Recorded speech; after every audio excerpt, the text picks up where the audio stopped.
did spend a long time trying to find a compound that would work, or some sort of polishing system that would work. And I started using the intraoral polishes that we know and are familiar with as dentists. And it didn't really matter what system I found within that sort of workflow.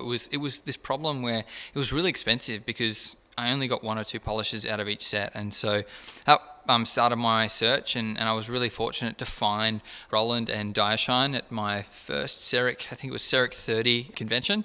And from there, it's just been the process of refining the polishing compound that can make it as easy as possible for a CEREC dentist to get a great quality restoration in as little time as possible. So I'm so glad to be able to share this with you guys and hope it brings you some value. Certainly let me know your feedback. As always, enjoy your digital dentistry and keep making those restorations. Take care. Bye.